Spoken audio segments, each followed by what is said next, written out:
जय सिया राम। गए विभीषण पास पुनि कयो पुत्र बरमा। देहि माधव भगवंत पद कमल अमल अनुराग। सियापति राम जय जय राम। तेरे प्रभु राम जय जय राम। करो कल्याण राजा राज की जय। उमापति महादेव की जय। पवन सुत हनुमान की जय। सब संतन की जय। ससिया जोता वाली माता तेरी सदाई जय। बालकांड दोहा नंबर 176।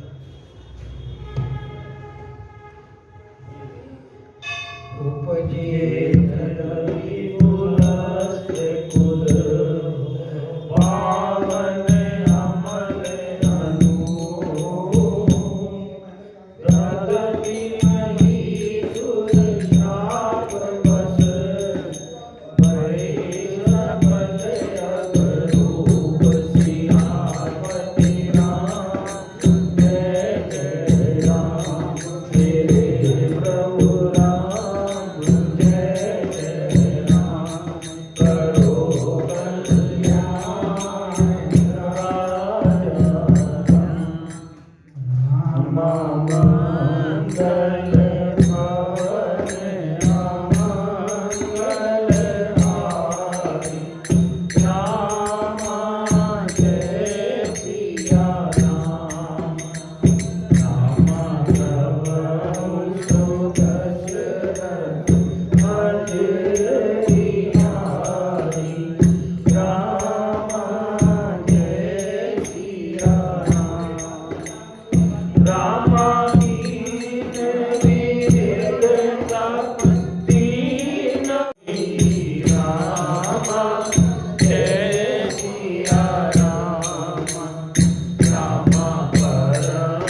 सम्मानीय उपस्थित मानस प्रेमियों, भगवत चरणारविंद अनुरागियों,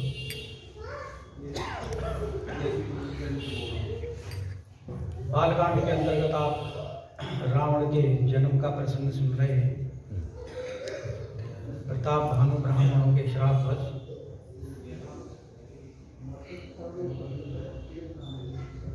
रावण बना और उत्पन्न कहाँ हुआ? पुलस्त कुल में। उपजे जनक पुलस्त कुल। और पुलस्त कुल है कैसा? पावन अमल अनु, परम पवित्र कुल है, मल रहित है, किसी प्रकार का कोई दोष नहीं है।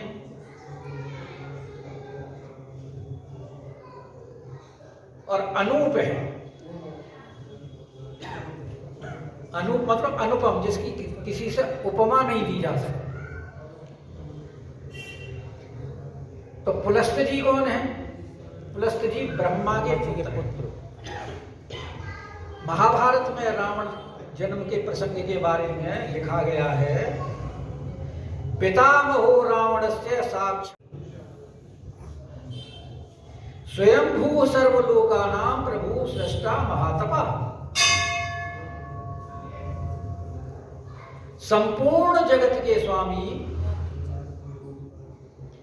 सबकी सृष्टि करने वाले, प्रजापालक, महातपस्वी और स्वयंभू साक्षात भगवान ब्रह्मा जी ही रावण के पितामह थे। क्योंकि ब्रह्मा जी के एक परम प्रिय मानस पुत्र थे, इनका नाम था पुलस्त। और उनकी पत्नी का नाम था गौ। तो गर्भ पत्नी गौ के गर्भ से वैश्रवण नामक शक्तिशाली पुत्र उत्पन्न हुआ। ऐसा महाभारत में वर्णन। वैष्णव अपने पिता को छोड़कर पितामह की सेवा करने लगे। पुलस्त जी की सेवा नहीं की, उन्होंने सेवा की ब्रह्मा जी।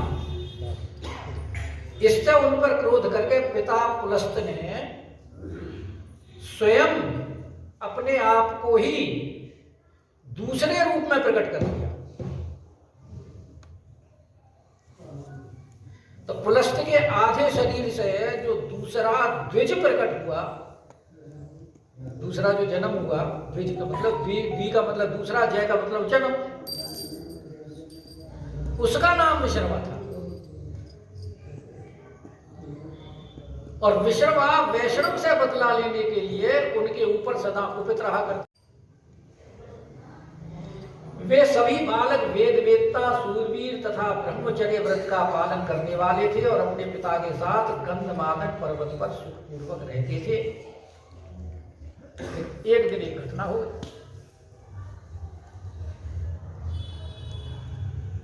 मेरी सेवा तो करता नहीं, परंतु पितामह ब्रह्मा जी उन पर प्रसन्न थे।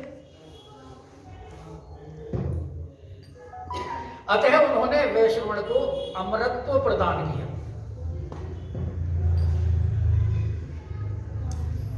और धन का स्वामी तथा लोकपाल बना दिया। इन्हीं वैश्रवण का एक नाम है कुबेर, जो धनाध्यक्ष कहलाते हैं। तो पितामह ने उनकी महादेव से मैत्री कराई, उन्हें नलकूबर नामक पुत्र दिए तथा राक्षसों से भरी हुई लंका को उनकी राजधानी बनाया। अब पितामह ब्रह्मा जी प्रसन्न है तो कुछ भी दे सकते हैं। और साथ ही उन्हें इच्छानुसार विचरने वाला पुष्पक नाम का एक विमान दिया, मन की गति से चलो। इसके सिवा ब्रह्मा जी ने कुबेर को यक्षों का स्वामी बना दिया और उन्हें राज की पदवी प्रदान की।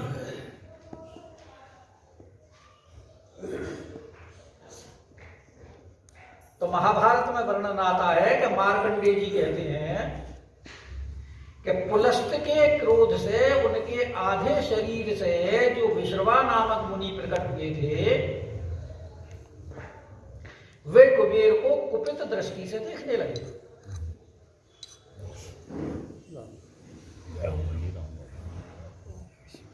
ये कथा क्यों मार्कंडेय जी किसको सुना रहे हैं? युधिष्ठिर जी को। वन पर्व में, महाभारत का जो वन पर्व है उसमें ये कथा सुनाई जा रही है। तो राक्षसों को मालूम हो गई कि मेरे पिता मुझ पर रुष्ट रहते हैं, तब वे उन्हें प्रसन्न रखने का यत्न करने लगे। तो राजराज कुबेर स्वयं लंका में ही रहते थे। वे मनुष्यों द्वारा ढोई जाने वाली पालकी आदि की सवारी पर चलते थे, इसलिए नरवाहन कहलाते थे। एक नाम इनका था नरवाहन, क्योंकि उनकी पालकी को मनुष्य ढोते थे, वाहन को नर ढोते थे, इसलिए उनका नाम था नरवाहन। उन्होंने अपने पिता विश्रवा की सेवा के लिए 3 राक्षस कन्याओं को परिचारिकाओं के रूप में नियुक्त कर दिया था कि हमारे पिताजी की सेवा करो, रुष्ट रहते हैं, प्रसन्न करो इन्हें। तो वे तीनों ही नाचने और गाने की कला में निपुण थी तथा सदा ही उन महात्मा महर्षि को संतुष्ट रखने के लिए सचेष्ट रहती थी। उनकी चेष्टा ये रहती थी कि हमसे प्रसन्न है, और तीनों में प्रतिस्पर्धा भी थी कि कौन ज्यादा उनको प्रसन्न रखे। उनके नाम थे पुष्पोत्कटा, रागा तथा मालिनी। परसों ही बताया था मैंने। और वे तीनों सुंदरियां, तो वे तीनों सुंदरियां अपना भला चाहती थी, इसलिए एक दूसरी से स्पर्धा रखकर मुनि की सेवा करती थी। तो वे ऐश्वर्यशाली महात्मा उनकी सेवाओं से प्रसन्न, और उनमें से प्रत्येक को उनकी इच्छा के अनुसार लोग रावण ही पैदा करता है। चलो आगे चलो, चाहे जलेबी रोज खानी पड़े।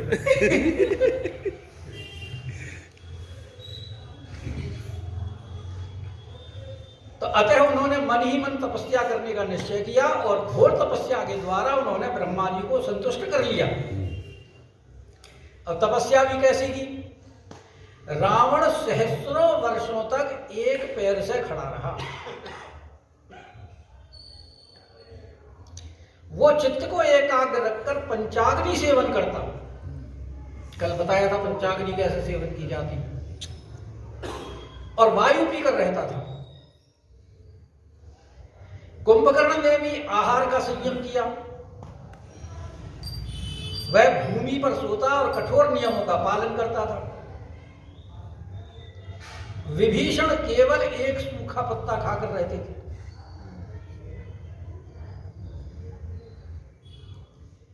उनका भी उपवास में ही प्रेम था। बुद्धिमान एवं उदार बुद्धि विभीषण सदा जप किया करते थे। उन्होंने भी उतने समय तक तीव्र तपस्या की जितने समय तक उनके भाइयों ने की। खर और शूर्पणखा ये दोनों प्रसन्न मन से तपस्या में लगे हुए अपने भाइयों की परिचर्या तथा रक्षा करते थे। सेवा करने वाले भी तो चाहिए ना। अब वहां दंडोती परिक्रमा गिरिराज जी की लोग करते हैं, आपने देखा होगा कि उनकी सेवा के लिए 7-7 आदमी रहते हैं। जल की व्यवस्था, भोजन की व्यवस्था। वैसे भी जो दंडवत करते हैं उसके साथ रहता है। हाँ, तो ये भी अब इतनी तपस्या कर रहे हैं तो कोई सेवा में होना चाहिए। 1000 वर्ष पूर्ण होने पर दुर्धर्ष दशानन ने अपना मस्तक काटकर अग्नि में उसकी आहुति दे दी। उसके इस अद्भुत कर्म से लोकेश्वर ब्रह्मा जी बहुत संतुष्ट हुए तदनंतर ब्रह्मा जी ने स्वयं जाकर उन सबको तपस्या करने से रोका और प्रत्येक को पृथक पृथक वरदान का लोभ देते हुए कहा,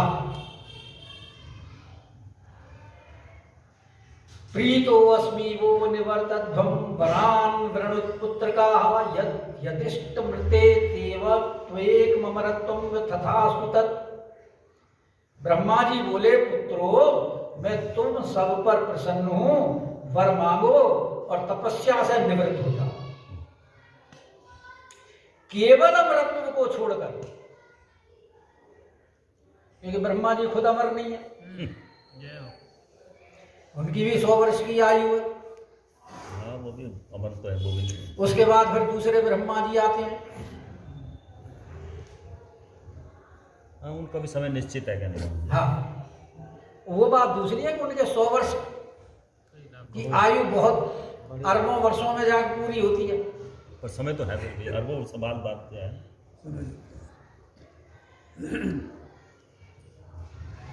उसका वह मनोरथ पूर्ण होगा। तो तत्पश्चात उन्होंने रावण की ओर लक्ष्य करके कहा, तुमने महत्वपूर्ण पद प्राप्त करने की इच्छा से अपने जिन जिन मस्तकों की अग्नि में आहुति दी है, वे सबके सब पूर्ववत तुम्हारे शरीर में इच्छानुसार जुड़ जाएंगे, जब तुम चाहो इच्छानुसार, और तुम्हारे शरीर में किसी प्रकार की कुरूपता नहीं होगी। तुम इच्छानुसार रूप धारण कर सकोगे तथा युद्ध में शत्रुओं पर विजयी होगे, इसमें संशय नहीं है।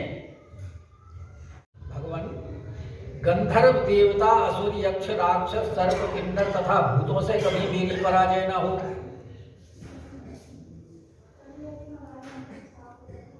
ब्रह्मा जी ने कहा, तुमने जिन लोगों का नाम लिया है इनमें से किसी से भी तुम्हें भय नहीं होगा, केवल मनुष्य को छोड़कर तुम सबसे निर्भय रहो। तुम्हारा भला हो, तुम्हारे लिए मनुष्य से होने वाले भय का विधान मैंने ही किया है। क्योंकि रावण ने तो जब अपने मस्तक काट के आहुति देता था तो विधि के लेख अपने कपाल में जो थे उनको पढ़ लिया था। उसको भी पता था कि मनुष्य के हाथ से मेरी मृत्यु ब्रह्मा जी ने लिखी है, लेकिन उसे विश्वास नहीं होता था।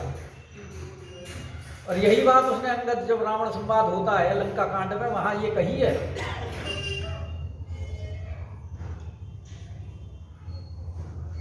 तो मार्कंडेय जी कहते हैं कि ब्रह्मा जी के ऐसा कहने पर दशमुख रावण बहुत प्रसन्न हुआ, क्योंकि वह दुर्बुद्धि नरभक्षी राक्षस मनुष्यों की अवहेलना करता था। तत्पश्चात ब्रह्मा जी ने कुंभकर्ण से वर मांगने को कहा,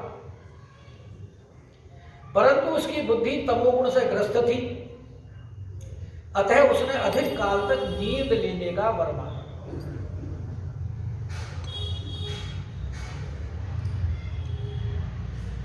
तो उसे ऐसा ही होगा, यह कहकर ब्रह्मा जी विभीषण के पास गए। और यहां तो ये लिखा है कि जब वो उस रावण के पास, कुंभकर्ण के पास गए थे, तो ब्रह्मा जी उसको देख करके ते ही पिलो की मन विस्मय भयऊ, कि इतना बड़ा इसका आकार शरीर है,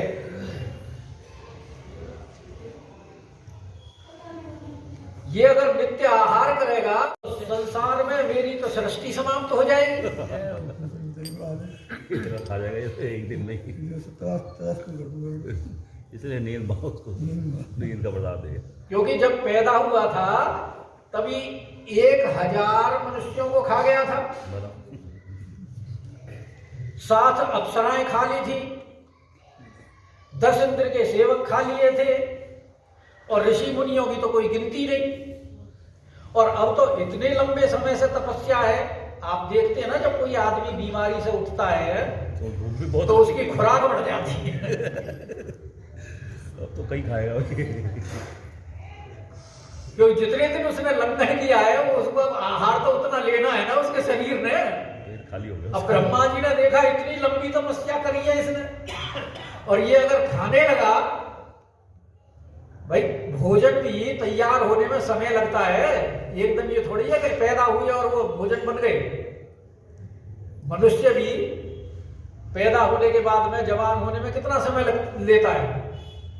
तो ब्रह्मा जी ने भी ते ही बिलो की मन विस्मय, इसीलिए उन्होंने सरस्वती का आह्वान किया, तो बारिश क्योंकि वो चाहता था कि मैं 6 महीने जगूं और एक दिन सो। सरस्वती ने उल्टा बुलवा दिया, तो 6 महीने सो और एक दिन उठो।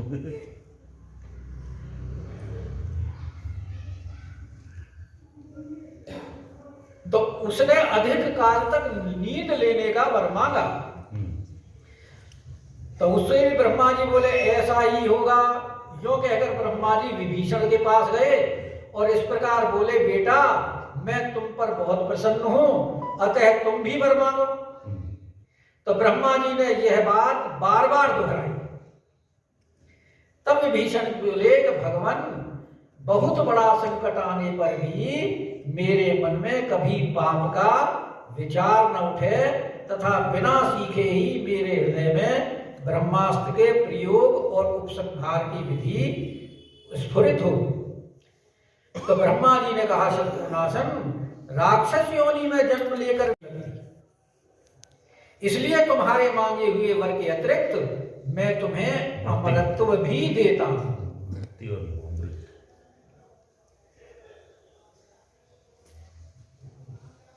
अब उसके बाद में इसीलिए यहाँ तुलसीदास जी ने इस दोहे में लिखा है कि गए विभीषण पास मुनि और गए पुत्र बरमा, तेहि मांगे भगवंत पद, कमल अमल अनुराग सियापति राम।